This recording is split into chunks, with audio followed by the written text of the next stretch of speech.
대부분의 사람들은 가축을 기른다는 것이 닭 몇 마리나 조금 야심차다면 염소 한 마리 정도를 키우는 것이라고 생각합니다.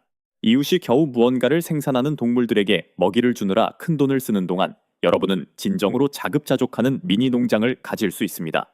어떤 동물들은 약 1, 224평사 47제곱미터의 땅을 작은 금광으로 바꿀 수 있습니다. 반면 어떤 동물들은 그곳을 돈이 많이 드는 동물원으로 만들어 버립니다. 그렇다면 진정으로 가치 있는 것은 무엇일까요? 글쎄요. 그 면적이 약 1, 224평이라는 것을 깨닫기 전까지는 작아 보일 수 있습니다. 골대 뒤쪽 공간을 제외한 축구장 정도의 크기입니다. 광활한 농장도 아니지만 아파트 발코니도 아닙니다. 문제는 무엇일까요? 대부분의 사람들이 이 공간을 12, 0평 약 4헥타르이나 되는 것처럼 대하거나 아니면 단순한 마당처럼 취급한다는 것입니다. 두 가지 접근 방식 모두 보기 좋게 실패하고 맙니다. 작은 공간을 위한 최악의 선택, 소. 가장 최악의 선택입니다. 누구나 소 한 마리, 매일 아침잠에는 신선한 우유, 목가적인 삶을 꿈꿉니다. 하지만 현실은 어떨까요? 소 한 마리가 단순히 풀을 뜯기 위해서만 1, 200평에서 2, 400평, 0.4, 0.8 헥타르의 좋은 목초지가 필요합니다. 그것도 땅에 훌륭한 풀이 자라고 있을 때의 이야기입니다. 1, 200평 약 4, 0제곱미터 규모에서는 소를 키울 수 없습니다. 사실상 끊임없이 건초를 사들이는 작업을 하고 없는 돈을 쓰면서 농업이 왜 은행의 두 번째 대출금처럼 느껴지는지 의아해하게 될 것입니다. 소의 집사가 되고 싶지 않다면 소는 건너뛰는 것이 좋습니다. 말, 더욱 나쁩니다. 말은 구매한 사료로 보충해 주더라도 최소히 400평의 공간이 필요합니다. 아름답고 인상적이지만 1, 200평의 공간에서 말은 여러분의 저축을 갉아먹는 비싼 장식품이 될 뿐입니다. 우리는 실용주의를 추구하는 것이지 사진용 농장을 만들려는 것이 아닙니다. 실제로 효과적인 것은 무엇일까요? 닭. 지루해하기 전에 한번 들어보세요. 요즘은 누구나 닭을 키우고 있으며 그럴 만한 이유가 있습니다. 1. 200평 규모에서 아주 잘 작동하기 때문입니다. 공간 구성에 따라 50마리에서 100마리의 닭을 편안하게 키울 수 있습니다. 닭 한 마리당 닭장 내 약 0.11평, 야외 공간 약 0.27평이 필요합니다. 50마리의 경우 총 27, 30평 정도가 필요하지만 여전히 다른 용도로 사용할 수 있는 1, 180평 이상의 공간이 남습니다. 사람들이 흔히 하는 실수, 부적절한 품종을 선택합니다. 일본 실키 반타마 같은 관상용 품종은 귀엽지만 1년에 약 120개의 작은 알만 낳습니다. 여러분은 바레드록 바렛 럭이나 버프 오핑턴 버프 오핑턴과 같은 혼합 품종을 원할 것입니다. 이들은 연간 250, 300개의 알을 낳고 키울 가치가 있을 만큼 충분한 고기를 제공합니다. 계산 50마리 X, 250개, 연간 12, 500개의 계란이 나옵니다. 일주일에 12개의 계란을 먹더라도 판매할 수 있는 계란이 12, 0개 이상 남습니다. 12개당 약 4, 500, 6, 0원으로 계산하면 연간 약 4, 500, 0원의 수익이 발생하며 연간 사료 비용은 아마도 1, 800, 0, 2, 100, 0원 정도일 것입니다. 여기에 보너스로 천연 비료, 자연적인 해충 방제, 그리고 소소한 즐거움까지 얻을 수 있습니다. 토끼, 심하게 과소평가되어 있습니다. 반려동물이 아니라 식용용 동물로서 말입니다. 번식조 3마리, 수컷 1마리, 암컷 2마리는 약 0.9평의 공간에서 연간 22, 45kg의 고기를 생산할 수 있습니다. 토끼는 8, 12주면 도축할 수 있는 무게에 도달합니다. 이들은 매우 효율적이며 더 중요한 것은 토끼 배설물을 퇴비화하지 않고 정원에 직접 거름으로 쓸 수 있다는 점입니다. 닭 배설물은 퇴비화하지 않으면 식물을 태울 수 있습니다. 10개의 번식조는 연간 225, 450kg의 고기를 생산할 수 있습니다. 메추라기, 완전한 놀라움입니다. 6, 8주면 성체로 자랍니다. 닭이 알을 낳기 시작하는 데사 6개월이 걸리는 반면 메추라기는 6주부터 알을 낳기 시작합니다. 메추라기 알 5개는 계란 3개와 맞먹습니다. 24개당 7, 500, 10, 500원의 프리미엄 가격에 판매됩니다. 때로는 그 이상을 받을 수도 있습니다. 메추라기 한 마리당 0.03평의 공간이 필요합니다. 이론적으로 1, 200평에서는 10, 0마리를 키울 수 있습니다. 현실적으로는 300, 500마리가 적당합니다. 그중 절반만 12개당 5, 400원에 팔아도 연간 33,000원이 넘는 총 수입을 올릴 수 있습니다. 게다가 산란계는 1, 2년마다 교체해야 하므로 이는 곧 판매용 고기가 됨을 의미합니다. 오리, 훌륭한 품종 중 하나로 인디언 러너가 있습니다. 연간 250, 340개의 알을 생산합니다. 오리알은 계란보다 크고 개당 300, 600원 더 비싸게 팔립니다. 제빵사들이 특히 좋아하는데 지방 함량이 높고 맛이 풍부하며 반죽이 더 잘 부풀어 오르기 때문입니다. 오리에게는 물이 필요하지만 호수까지는 필요 없습니다. 작은 어린이용 풀장 하나면 충분합니다. 닭보다 추위에 더 강하고 흔한 질병에도 덜 민감합니다. 염소, 알파인 알핀이나 누비안 같은 전통적인 젖산양 품종을 말하는 것이 아닙니다. 그런 품종은 더 많은 공간과 사료가 필요합니다. 우리가 이야기하는 것은 나이지리안 두워프입니다. 작고 효율적이며 약 200평의 공간에 완벽합니다. 암컷 2마리와 수컷 1마리가 300평 공간에서 편안하게 살 수 있습니다. 염소 품종 중 유지방 함량 10% 지방이 가장 높습니다. 지방이 많다는 것은 더 맛있는 치즈, 훌륭한 버터, 고품질 비누를 만들 수 있고 적은 양의 우유로 더 높은 수율을 얻을 수 있다는 뜻입니다. 염소 1마리가 하루에 약 3리터의 젖을 생산하며 2마리면 한 달에 120, 180리터를 생산합니다. 이를 통해 한 달에 약 30kg의 치즈를 만들 수 있으며 직거래 장터에서 킬로그램당 27,000원에 판매할 수 있습니다. 사냥류 비누는 마진이 훨씬 더 좋습니다.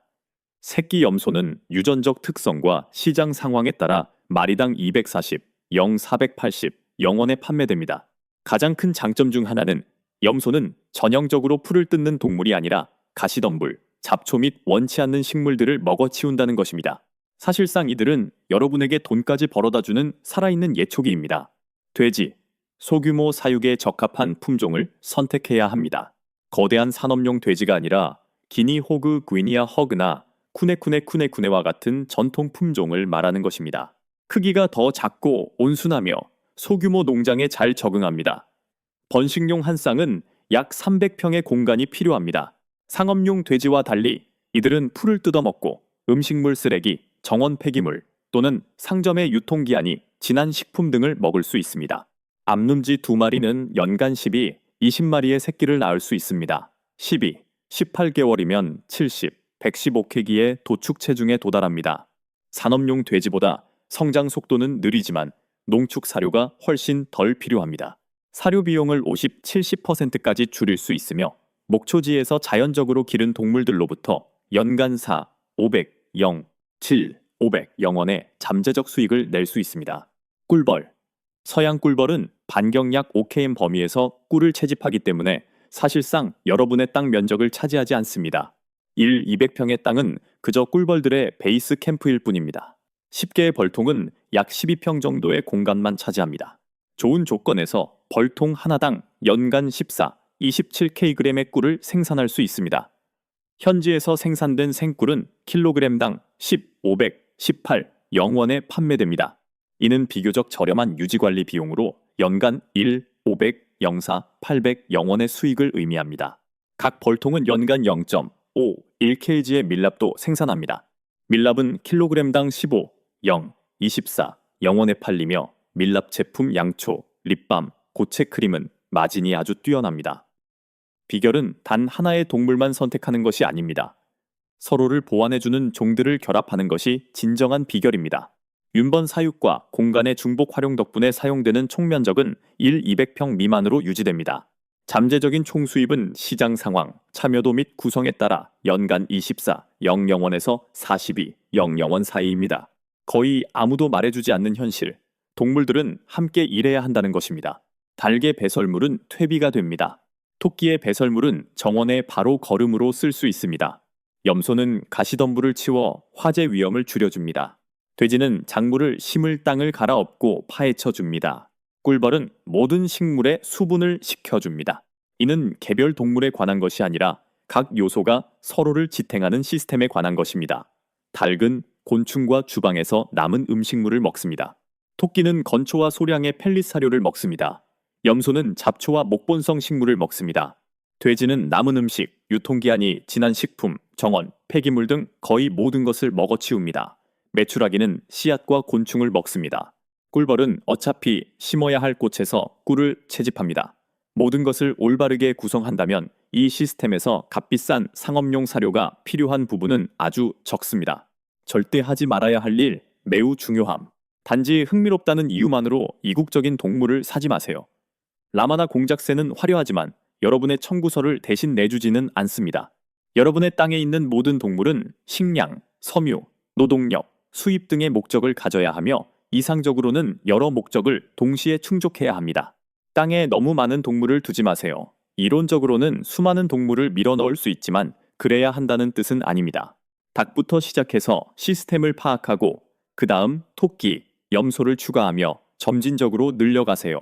한꺼번에 너무 많은 것을 시도하다가 6개월 만에 지쳐버리는 것만큼 농장의 꿈을 빨리 망치는 일도 없습니다. 인프라를 무시하지 마세요.